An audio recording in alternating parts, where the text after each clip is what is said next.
recordarle, sus oraciones Dios las responde, las ha respondido. Yo cuando pienso en mis oraciones, algunas las ha respondido, otras no las ha respondido. Bueno, no diría algunas, sino que muchas las ha respondido, pero hay otras que no las ha respondido. Tal vez no es el tiempo, tal vez no es su voluntad lo que he pedido.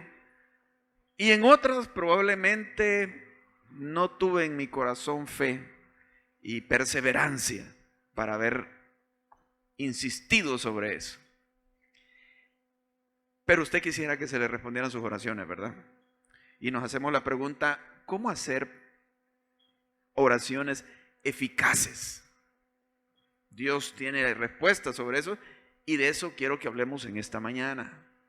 Y vamos a tomar la vida de un hombre en la Biblia. A mí me impacta su vida y siempre me ha llamado la atención. Es una vida un tanto misteriosa y mística de alguna forma, pero un hombre que Dios usó mucho en la Escritura. Y muy consolador lo que nos va a decir Santiago, para animarnos a orar y ver nosotros que podemos hacer oraciones eficaces. Dice en Santiago capítulo 5, versículo 16, confesaos vuestras ofensas unos a otros y orad unos por otros para que seáis sanados. Pero no es esa frase la que quiero tomar, sino la que viene, que para mí, en mi forma de ver, esta frase debería de ser parte del siguiente versículo. Bueno, ustedes saben que la división de versículos y capítulos no es divinamente inspirada. Esto lo hizo alguien en algún momento. Y vamos a ver entonces la segunda frase del versículo 16. La oración eficaz del justo puede mucho. Elías era un hombre, o sea, cuando habla de la oración eficaz nos va a hablar de Elías. Elías era un hombre sujeto a pasiones semejantes a las nuestras y oró fervientemente para que no lloviese, y no llovió sobre la tierra por 3 años y 6 meses. Extraña oración, ¿verdad? Para que no lloviera por 3 años y 6 meses. No me atrevo a hacer esa oración, pero ahí está en la Biblia. ¿Por qué? Eso vamos a ver. Y otra vez oró y el cielo dio lluvia y la tierra produjo su fruto. Pero bueno, vamos a basar este mensaje en la vida de Elías. No podemos recorrer todos los capítulos porque son varios capítulos en el libro de Primera de Reyes, sino vamos a extraer algunas secciones ahí.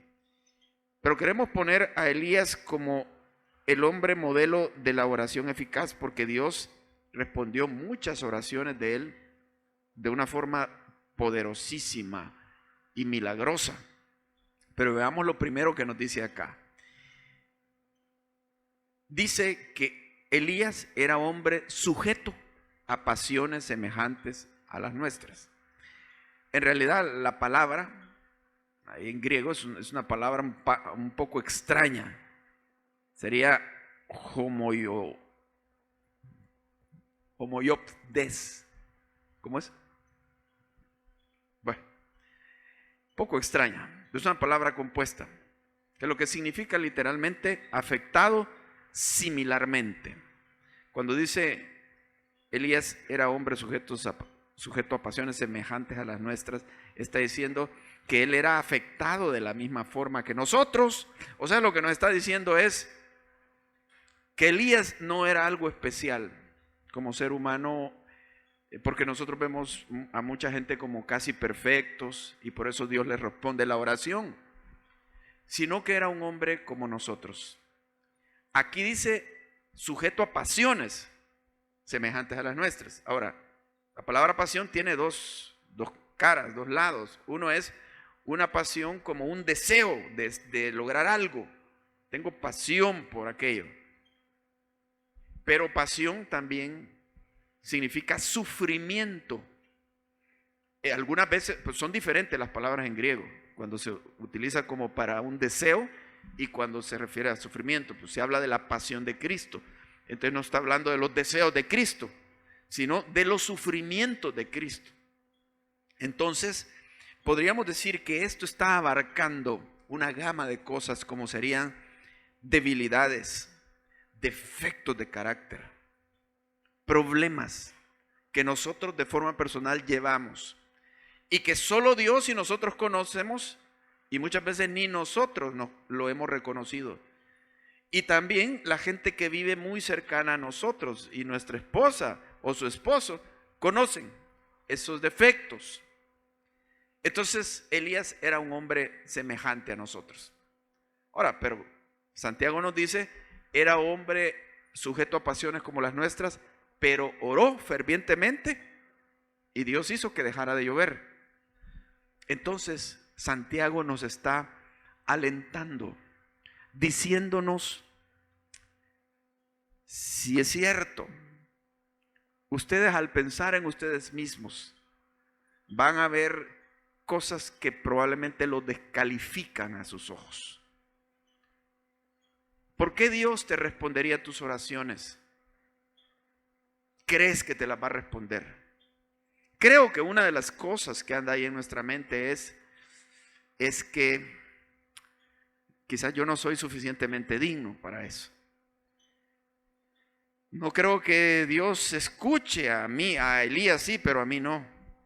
Santiago te está diciendo, no hay ninguna diferencia entre tú y Elías, imagínate, el hombre de la Biblia, porque los dos tienen defectos, pero, aquí está el pero, oró fervientemente y Dios le respondió.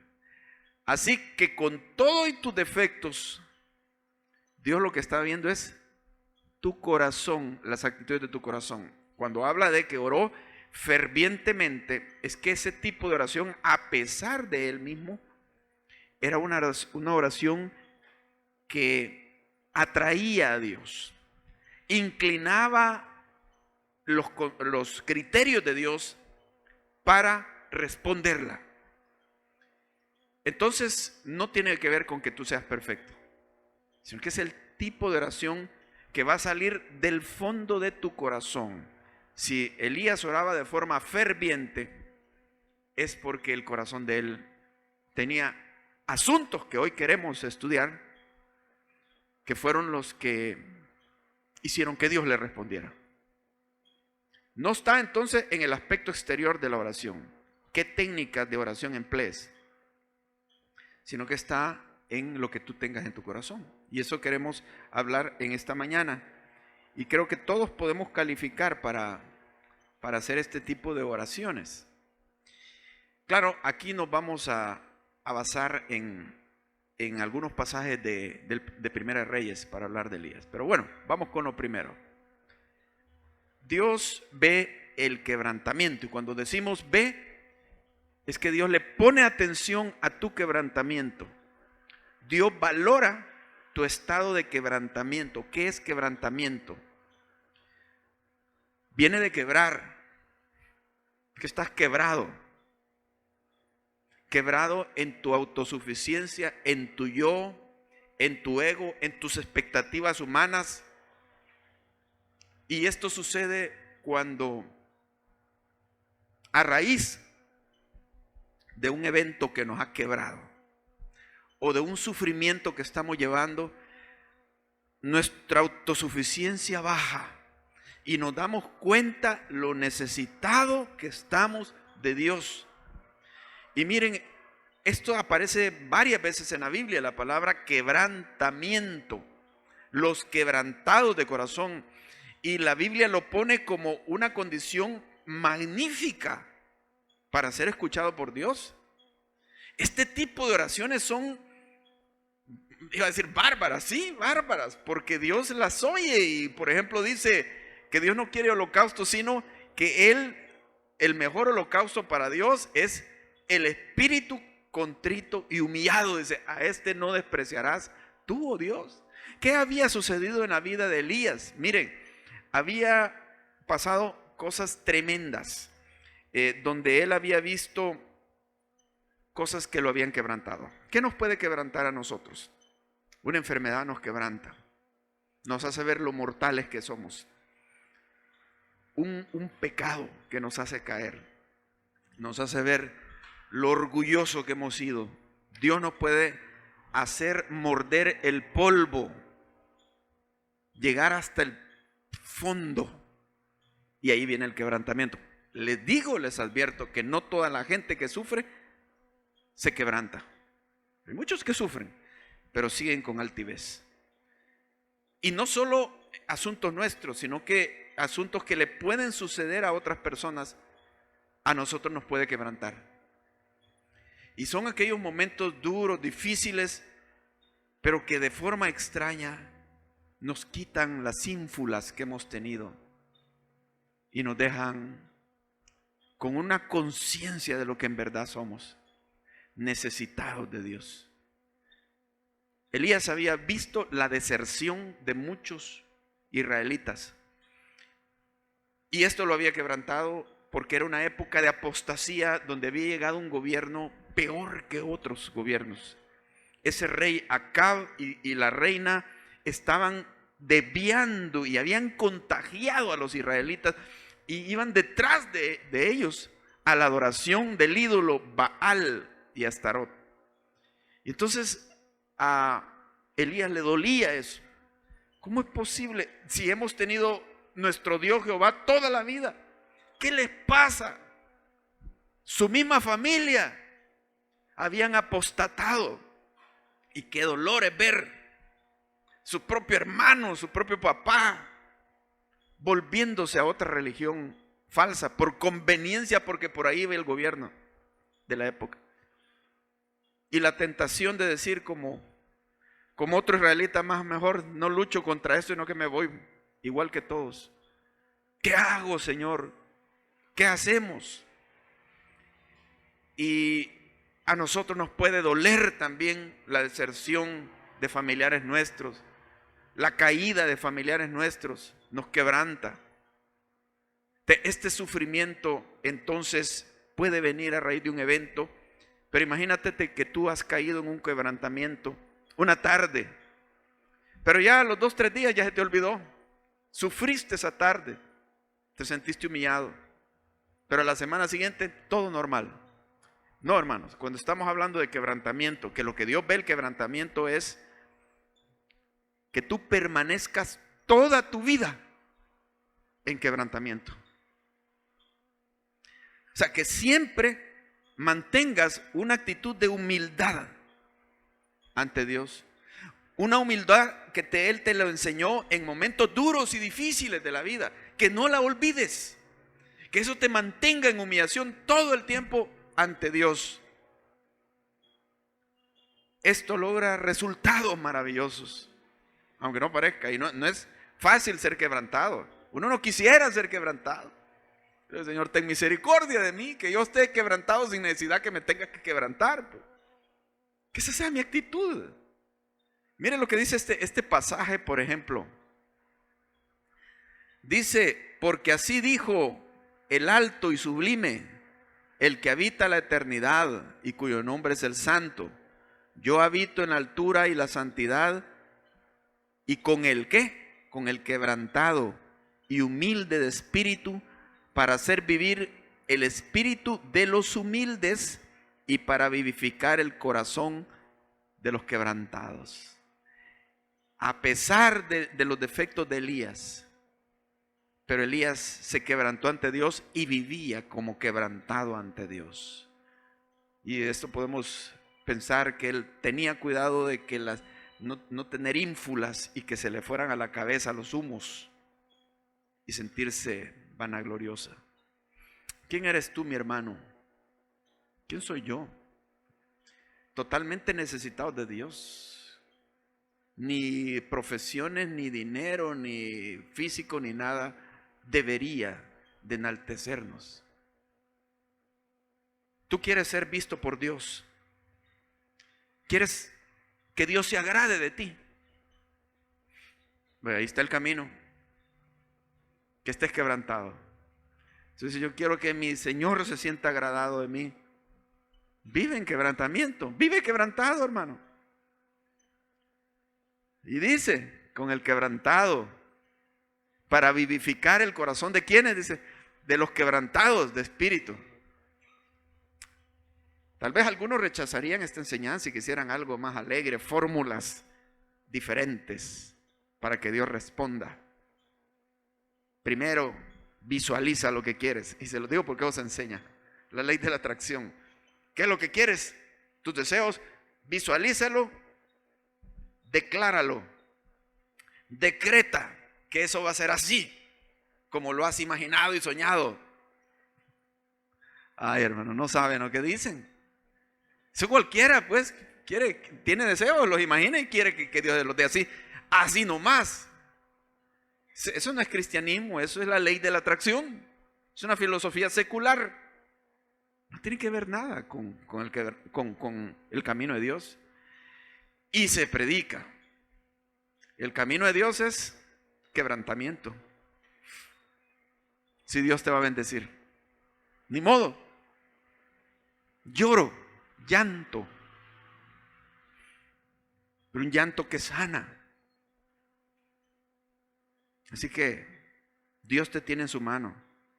Y aquellos momentos que te ha tocado llorar eran parte del plan de Dios. Y a veces estamos queriendo reconocimiento y Dios no permite que te lo den. Está quebrantándote. Plan de Dios es el quebrantamiento de nuestra vida. Lo siento, hermanos, tengo que predicarlo y decírselo.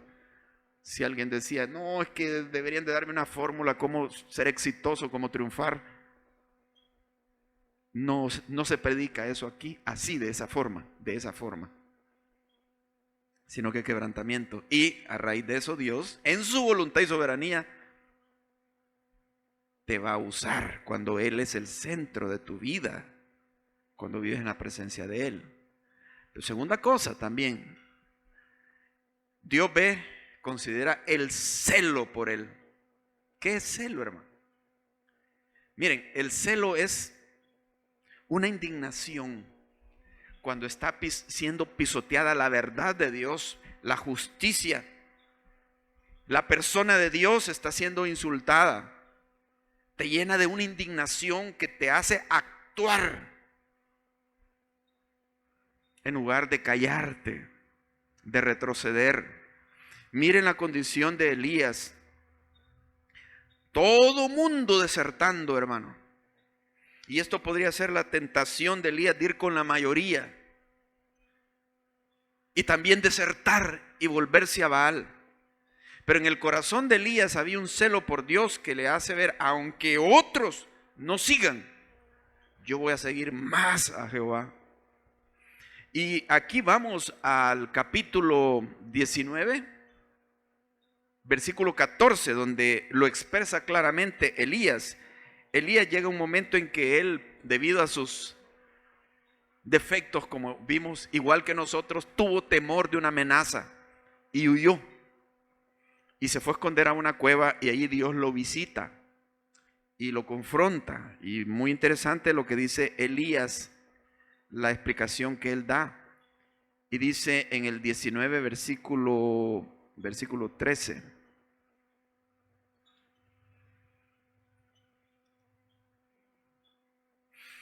Cuando lo oyó Elías, cubrió su rostro con su manto y salió y se puso a la puerta de la cueva.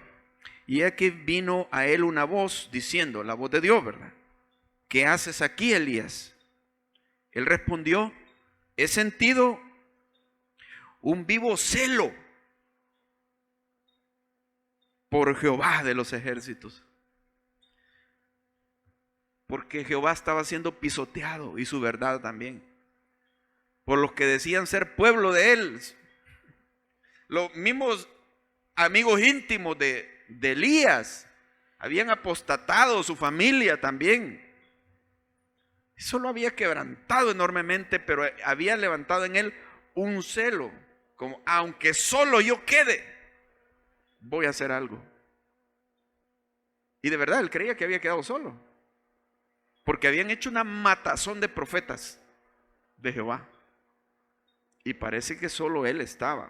Entonces sigue diciendo, he sentido un vivo celo por Jehová de los ejércitos, porque los hijos de Israel han dejado tu pacto, han derribado tus altares y han matado a espada a tus profetas, y solo yo he quedado y me buscan para quitarme la vida.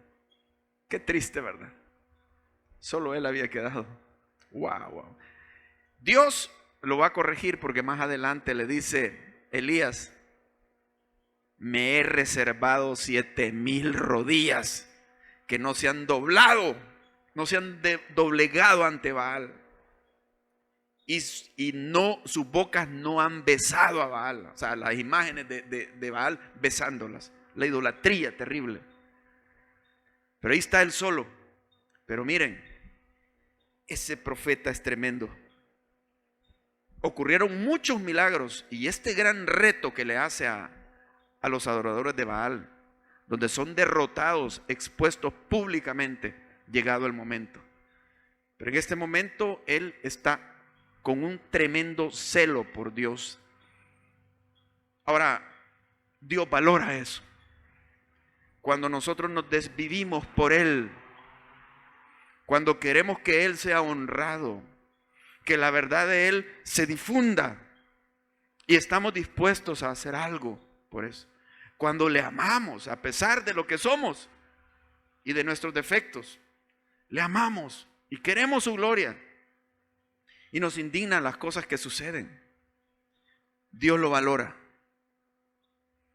en lugar de retroceder y adaptarnos a este mundo, a la mayoría y a las mentiras que se difunden en la sociedad. En lugar de hacer eso, hermano. Aunque solo yo quede, decimos. Nos toca ir contracorriente, ¿sí? A mí me alegra ir contracorriente. Porque si voy con la corriente, algo me dice, estás equivocado. No sé, así soy. Porque la mayoría va, la mayoría no está con Dios, hermano, aunque de labios lo alaben. Sí, dice la Biblia. Entonces, nos toca enfrentar un mundo así. Pero ¿cuál es el celo de su iglesia? ¿Cuál es el celo de los cristianos? Si van a ser respondidas nuestras oraciones, la oración eficaz del justo, y van a ser eficaces, deberíamos de considerar ese celo por Dios que tenía Elías. Hay una tercera cosa. Dios ve, Dios valora. A Dios le llama la atención que tengas el deseo de la presencia de Él, de la presencia de Él en tu vida. Que lo busques. ¿Cómo no va a ser así, hermano? Yo creo que a los papás les gusta que sus hijos lo busquen, que clamen a Él, que quieran estar con Él o con ella. Fíjense que Dios nos da lecciones, pues ya en la mayoría de edad. Yo he notado que los señores y señoras que tienen sus hijos, sus nietos en la mayoría de edad, si viene un hijo de ellos y les dice, papá, te voy a llevar a Disneylandia y ahí vas a pasar bien y vas a comer lo que querrás. ¿Qué diría un hombre mayor a esto?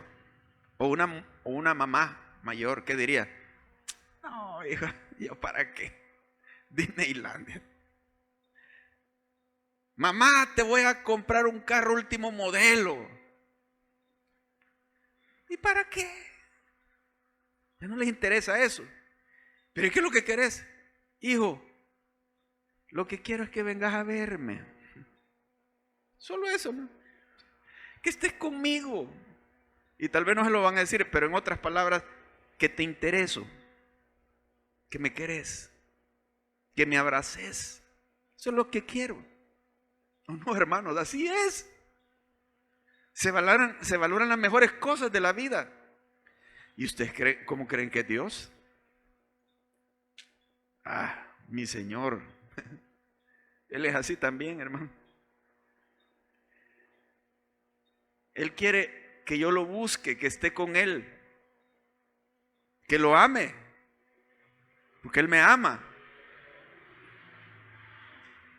Entonces, el desear la presencia de Dios viene, hermanos, cuando no te queda nada en la vida, porque estás quebrantado. Ya no confías en otra cosa. Si antes estabas embelesado con amistades y con otras cosas que te distraían, te haya llegado a dar cuenta en la vida que no hay nadie más como Dios y que no hay nadie quien llene tu vacío como el Señor. Salmo 73, el salmista dice que él tenía envidia de los impíos porque les iba bien y progresan. Si tú has sentido eso, yo te aconsejo que leas este salmito, es pero preciosísimo. Y si cómo es que les va bien si son unos malvados y yo no tengo trabajo y cuando me gano algo tengo que trabajar día a día. ¿Y por qué ellos van bien? Y dice el salmista, a punto estuve de desertar de Dios, hasta que entrando en tu santuario entendí, dice, entendí el fin de ellos, los has puesto en deslizaderos, o sea, entre más alto van, la caída va a ser peor. No entendía yo, le dice, era como una bestia delante de ti, como que tú me quisieras decir, como usted le quiere enseñar a un caballo a hablar inglés o algo así, ¿verdad? El caballo no entiende nada. Así era yo, le dice, como un burro. Hasta que me di cuenta. Y el versículo 25 es una preciosidad. Y dice, ¿a quién tengo yo en los cielos sino a ti? Y fuera de ti, nada deseo en la tierra. Antes deseaba y envidiaba la riqueza del buen puesto, la buena vida. Anhelaba y cuando entendió todas las cosas dice, ahora ya no. Ya no anhelo aquello, es a ti a quien anhelo. Es el anhelar la presencia de Dios. La primera vez que irrumpe Elías en el relato, en la historia bíblica, él confiesa esto. Y vamos al capítulo 17 de Primera de Reyes. Y lo dice así, es cuando él iba a anunciar al rey Acab que venían 3 años y medio de sequía y de hambre. Y dice, entonces Elías Tisbita, que era de los moradores de Galaad, dijo a Acab así, vive Jehová, Dios de Israel, en cuya presencia estoy, que no habrá lluvia ni rocío en estos años, sino por mi palabra. Vive Jehová, en cuya presencia estoy. Esto nos habla de que, como a veces decimos, es que yo voy a estar en la presencia de Dios cuando me muera, y hasta así decimos en los entierros, va, mora en la presencia de Dios. No se necesita que usted se muera hasta aquel momento. Usted vive en la presencia de Dios desde ya. Pero usted tiene que reconocerlo y desearlo. Vivir en la presencia de Dios. Todo el tiempo. Es como aquello de que, Señor, yo no puedo vivir yo solo. Yo te necesito. Cada día necesito tu consuelo, Señor. Cada día necesito tu ayuda, aún en las pequeñas cosas. Me muero sin ti, Señor. ¿Cómo cree que le saben esas palabras al Señor? ¿Qué cree usted? Wow. Eso es dulce para Él. Que usted le diga que usted lo anhela y que usted depende de Él. Y que de verdad sea. Porque Él así quisiera que fuéramos todos. Mi Padre y tú su Hijo. Entonces, esto implica mi tiempo a solas con Dios, pero no solo ese tiempo que en la mañana, tal vez media hora le dedico a leer la Biblia, a orar, no solo eso, sino que Él quisiera que fuera todo el día que usted viviera, porque así eso es lo que expresa Elías, no es que por ratos, sino vivo, estoy en la presencia de Dios, aunque esté en la presencia de seres humanos, yo estoy en la presencia de Dios. No es que se está vanagloriando, sino que en algún momento de su vida había habido un quiebre tal, que a estas alturas es un hombre que camina permanentemente en la presencia de Dios. ¿Quiere usted esto, hermano? ¿Lo anhela? Sin Dios no tiene sentido la vida, hermano. ¿Para qué voy a vivir sin Dios? Simplemente esperando el día de la muerte, comiendo, levantándome, trabajando. La vida es aburrida sin Dios, de verdad. Hay cosas que te gustaban, después ya no te gustan. Ya las conociste, ya. ¿Qué más hay? Solo Dios. Y Dios llena nuestro vacío en la juventud y en cualquier época de la vida. Lo que pasa es que no nos damos cuenta y seguimos luchando tercamente por algunas cosas que no llenan. Y como le dijo al pueblo de Israel, mi pueblo ha cometido 2 males.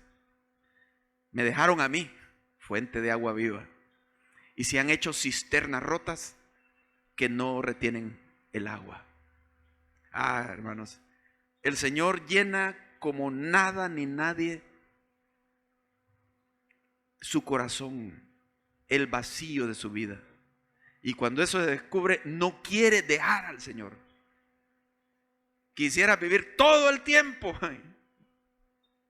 con Él en su presencia.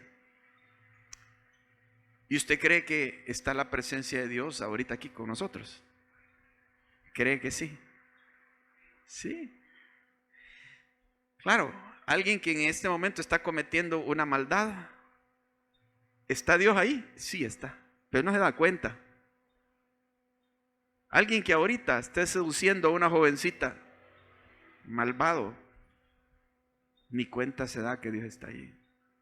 Alguien ahorita que está planeando con otro grupo ir a hacerle una maldad a alguien, ni cuenta se dan que Dios está ahí. ¿Por qué? Porque hay un entorpecimiento del discernimiento en el hombre. Pero en la medida en que vivimos en la presencia de Dios, ese velo se va corriendo y vamos despertando a una sensibilidad de la presencia de Dios. Y en la medida que estamos conscientes de la presencia de Dios, nos enamoramos más de Él y menos queremos regresarnos o desviarnos. Queremos pasar todo el tiempo con Él. ¿Le parece, hermanos? Amén. Así es. Qué gozo, qué delicias, como dice uno de los salmos, delicias a tu diestra para siempre. Mi presencia irá contigo, le dijo a Moisés, y te daré descanso. Ahí los afanes, las cargas se caen. Solo queda Él. ¿Qué más? Es todo. Lo más hermoso, la presencia de Él. Así que la oración va en camino a ser respondida cuando anhelas la presencia de Él. En cuarto lugar, Dios ve el razonamiento y la fe que tú tengas, que está un poco extraño esto. ¿A qué me refiero? Mire, detengámonos en el hecho de que Elías oró para que no lloviera 3 años y medio, así dice. Pero ¿y esa petición? Que no llueva 3 años y medio. Uno se pone a pensar en eso, pero eso va a ser de un impacto para toda la gente, para el país. Esto va a devastar la nación, va a traer una gran hambre. ¡Qué oración más rara! ¿Por qué la está haciendo? Yo no me atrevería a orar eso. Pero aquí vienen los razonamientos bíblicos en todo esto. Podría parecernos extraño, pero Elías llegó a esa conclusión que debía de orar por una sequía en el país. Claro, esto va a ir por etapas porque había la etapa posterior donde el plan era que Elías iba a retar al Dios de la lluvia, de las cosechas y del fuego, Baal, porque era a quien estaban adorando, se morían por Baal, lo idolatraban. Y la única manera de despertar a ese pueblo era sacudiéndolo. Lamentablemente, así es. Dice un texto en Isaías: en tanto que dure el espíritu en mí, madrugaré a buscarte, porque luego que hay juicios tuyos sobre la tierra, los moradores aprenden justicia. Muchas veces la gente no aprende, no reflexiona hasta que ha caído, hasta que se ha llevado una sorpresa donde se le quitan las vendas de sus ojos a la mayoría. Así sucede. Y entonces tiene que haber un quebrantamiento. Tiene que ser golpeada la nación y golpeado el Dios en quien dicen estar sosteniéndose, para que vean que es un Dios falso. Baal es un Dios falso. Claro, a nosotros de nuestra perspectiva nos parece, uy, no, es demasiado radical eso. Aquí se las estaba jugando Elías. Se dan cuenta del celo que él tenía. Y lo que a él le importaba era que se volvieran a Jehová. ¿Cómo? Podría sonar cruel, pero ¿cómo va a orar por bendición para la nación si estaban sostenidos en un Dios falso? Era como darle gloria a este Dios falso. Bendice a la nación, que haya lluvia, están sostenidos en Baal. Y si viene bendición a la nación y buenas cosechas, van a decir, Baal nos ha dado todo esto. La tontería siempre va. Baal nos está proveyendo. Dependemos de Baal. No, hermano, ningún ser humano, nada, es Dios como Él. El celo de Jehová te hace ver que solo Dios debe ser adorado, ningún ser humano, ningún Dios más que Él. Y este es el celo por Él del cual hemos hablado. Entonces su razonamiento iba en función de eso, de que tenía que suceder eso, aunque pareciera extraño. ¿Y qué sucedió? Oró que no lloviera. Ahora, el razonamiento nos tiene que llevar a decir también que si tú vas a pedir por algo, tienes que entender que sea la voluntad de Dios. Porque se nos podrían ocurrir cosas un tanto locas a nosotros, que no era la voluntad de Dios, pero nosotros nos imaginamos que sí. Por eso les digo, hay que razonar, hay que orar. Hay peticiones que sabemos que son la voluntad de Dios, ya de hecho. Entonces por eso, esas las oramos así con toda confianza que Dios las va a responder. Por ejemplo, lo que dice en Santiago 1, dice, si alguno tiene falta de sabiduría, ¿usted cree que es la voluntad de Dios darle sabiduría o no? Sí. Entonces dice, si alguno tiene falta de sabiduría, que la pida a Dios, el cual da a todos abundantemente y sin reproche, pero pida con fe, no dudando nada. Si no, no la va a recibir, dice. Pero sabemos que la voluntad de Dios es darnos sabiduría, por lo tanto oremos con toda confianza. ¿Es la voluntad de Dios o no proveerle a usted para que coma y para que se sostenga? Eso no es, sí es. Así que con toda confianza ahí debemos de orar por eso. Pero hay cosas que no sabemos cuál es el camino que Dios va a seguir. En esas cosas tenemos que razonar y preguntarle a Dios, Señor, ¿qué quieres? Porque Dios podría tener un camino, no o sí, pero yo no sé. En ese caso, él oró indudablemente a Dios para saber si era la voluntad de Dios que dejara de llover 3 años y medio. Y allí hubo una compatibilidad. Sí fue la voluntad de Dios. Sí era así como Dios iba a actuar. Se dio cuenta en la escritura que Dios actúa así. Bueno, ya tenía las escrituras del Pentateuco, donde se ve cómo Dios liberó a los israelitas de Éxodo. ¿Cómo lo hizo? A base de quebrantamientos al país. Devastó la nación. Para que al fin Faraón dijera, llévatelos, darles la libertad, porque se aprovechaban de ellos como esclavos, los tenían, los explotaban, y cómo los iban a dejar libres. Tuvo que ser devastada la nación. Así actuó Dios. Y él vio eso. Elías analizó eso. Algo así se necesita aquí en este país, dijo. Duro. Pero esas cosas son las que llevan a la humillación, al quebrantamiento, a alguien que ha endurecido su corazón y está en la idolatría y la terquedad. Entonces, bueno, yo te digo, quizás tú no vas a hacer oraciones por eso, porque tus oraciones son más sencillas. No, Señor, ayúdame a apagar la luz, ¿verdad? Señor, ayúdame con esta enfermedad. Probablemente, pero aquí estamos sacando principios en claro, que se pueden utilizar para oraciones de ese tipo y para tus oraciones también. Entonces, tienes que razonar qué es lo que Dios quiere. Yo doy un ejemplo ahorita también de cosas que suceden. Recuerdo, hace mucho tiempo fuimos a Brasil con unos hermanos de la iglesia al Congreso Comibam Internacional, un congreso de misiones. Y del grupo que íbamos, iban unas hermanas. 2 hombres allá, cristianos, se fijaron en ella. un brasileño que se le pegó y dijo que Dios le había dicho que ella iba a ser su esposa. Y aun cuando ella vino, siguió escribiéndole que ella iba a ser su esposa, que Dios se lo había dicho. Y un norteamericano que estaba en un stand y la vio pasar y se le pegó también. Y dijo que así se había casado su papá con su mamá, hijo de misioneros, él.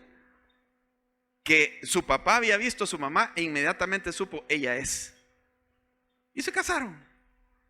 Pero ¿qué sucedió en esta historia? Nunca ninguno de ellos se llegó a casar con ella. Ella con el brasileño, como que no. El norteamericano le gustó quizás un poco, pero no se dio nada tampoco. Se vino y quedó en el olvido. Pero ¿qué de aquello de que Dios le había dicho, Dios se le había puesto que ella iba a ser la esposa? No era así. No era Dios quien se lo estaba poniendo. Era su deseo. Entonces uno no puede afirmar algo así categóricamente cuando no tenemos palabras sobre eso. Ejemplo, ¿es la voluntad de Dios que alguien se sane o no se sane? A un cristiano enfermo, digamos. No sabemos, hermano. Dios no sanó a Pablo y le dijo, Pablo, bástate mi gracia. Que Dios, oye, sí, Dios te va a oír las oraciones que estás haciendo. Y usted quiere ayudar, pero no necesariamente es la voluntad de sanarte, pero a veces sí. A veces sí. Entonces uno tiene que razonar, ¿cómo sería mi oración en un dado caso? Que un hermano, que una hermana esté enferma. Primero, yo no puedo decretar sanidad por esa persona. Y decir, te declaro sana, te declaro sano. Porque es la voluntad de Dios. No se sabe si es la voluntad de Dios. Y si seguimos insistiendo así, yo sé que en muchas iglesias se predica esto, pero hay tanto testimonio de fracaso de esto, hermano. Un caso, viene un periodista y le hace un seguimiento a los que han recibido sanidad en campañas de Benny Hinn. Y recuerdo uno de los casos que él le dio seguimiento y declara, un joven, así como venido de la India con sus papás, vivía en Estados Unidos, él, no sé qué enfermedad tenía, como leucemia o una cosa así, en una de sus campañas lo declaró sano. Ya está sano. Oró por él y lo declaró sano. Se fue a su casa y el periodista los visitaba, pero el joven no parecía estar sano. Pero ellos en fe decían, ya está sano, porque Dios lo declaró sano. Solo es de seguir en fe y así va a suceder. Allá a la semana los visitó otra vez y el joven seguía enfermo y los análisis marcaban que su enfermedad estaba progresando, no estaba sanando. No digo, o sea, eso duele y uno quisiera que sanaran pues sus seres queridos. Pero sucedió, lo fue a visitar un día y le dijeron, falleció, se murió. No lo sanó. Claro, sus papás con una crisis de fe por eso. Pero es un mal enfoque, una mala teología. Entonces, para mí es que uno, Señor, si es tu voluntad, pero es que algunos dicen, es que ya si usted dice, si es su voluntad, ya está dudando. Entonces, no, hay que decir que es la voluntad de Dios. No, hermano. Después vas a llevar el gran desengaño si estás decretando cosas que Dios no las va a hacer. Y no es falta de fe.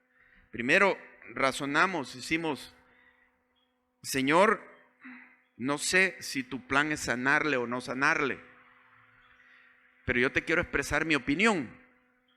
Mi petición es que le sanes, porque no sé cuál es tu voluntad. Es como la oración que Jesús hizo. Padre, si es posible, pase de mí esta copa, y si no, sea como tú quieres. Dios la va a oír. Si es su voluntad, la va a sanar, pero si no es su voluntad, aunque yo clame y grite, no va a suceder, hermano. Tengo que sujetarme a la voluntad de Dios. Si es tu voluntad, Señor. Pero si no fuese tu voluntad, yo te pido que le ayudes, que le abraces, que le consueles, que le ministres, que le ayudes cuando le toque dar el paso que tú le vas a llamar. Bendice a su familia, ayúdale, fortalece, les provee. O sea, dentro de lo que es la bendición de Dios, aunque su plan no sea sanarle. Entonces, y al orar así, he visto que hay gente que se ha sanado. Y hay otros que no se han sanado. Trajeron una muchacha con cáncer cuando estaba en la Miramonte. Y, hermano, ore por ella. Ore por ella así, de esa forma. Señor, si es tu voluntad, sánala. Al mes la vi por ahí, bien felices, hermano. No tiene cáncer. Gloria a Dios. Ahí Dios quiso. Y han habido otras ocasiones donde no se han sanado, porque no era la voluntad de Dios. Entonces, razonemos siempre que vamos a orar. Pero, hermano, con todo y todo, que dependemos de la voluntad de Dios, no seamos pesimistas, porque hay muchas cosas que sí Dios las quisiera hacer, pero puede ser que nosotros no le creamos. Y cuando tú oras, tienes que tener fe en que Dios tomó esa oración. Y tienes que perseverar en esa oración y en fe. Aunque no sepas lo que Dios va a hacer, tú pídele, pídele. No sabemos si en realidad una oración puede fallar, no porque no sea la voluntad de Dios, sino porque nosotros nos despegamos de Él y ya no dependimos de Él en eso. Así que confiemos, y cuando sabes que algo es la voluntad de Dios, ora aún por cosas grandes. Porque esto es una locura, pedir que deje de llover 3 años y medio. ¿No les parece una locura? ¿Qué estás orando, Elías? No. No es una locura ante la grandeza de Dios. Porque Dios tiene todo el poder y todos los recursos. Y Dios puede darle vuelta a lo que sea, hermano. Pero también quiere encontrar gente que le crea. Sucedieron muchos milagros con Elías. Él razonaba, pero también tenía fe en Dios, en lo grande que es Dios.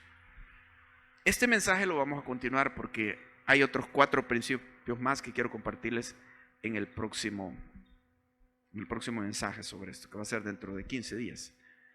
Así que vamos a orar en este momento, hermanos. Y mientras estamos orando, hay que tomar decisiones. Yo te invito a que seas un hombre o una mujer de oración, que bañes todo en oración. Tienes un gran Dios contigo, un Padre amoroso. No desperdicies a tu Padre el tiempo que todavía estás acá en la tierra. Conocerlo a Él es lo mejor. Y ese es el centro de la oración eficaz, Él. Padre, gracias te damos y pido que bendigas a los hermanos que han escuchado con corazón atento y que bendigas también nuestra iglesia, que nos des un avivamiento. Bendigas nuestro país, Señor, lo socorras, traigas una reacción hacia ti, Señor, de búsqueda de ti, Padre. Tú hagas quebrantar, como dice la palabra, deshaces como polilla lo más estimado de ellos, que deshagas todo lo que es idolátrico, falso, que le quite las vendas de los ojos a muchos salvadoreños, Señor, y que se vuelvan a ti, Padre. Te rogamos un avivamiento no solo en nuestro país, sino que en nuestra región, Padre, y en todo el mundo. Tu nombre sea glorificado. En el nombre de Jesús. Amén.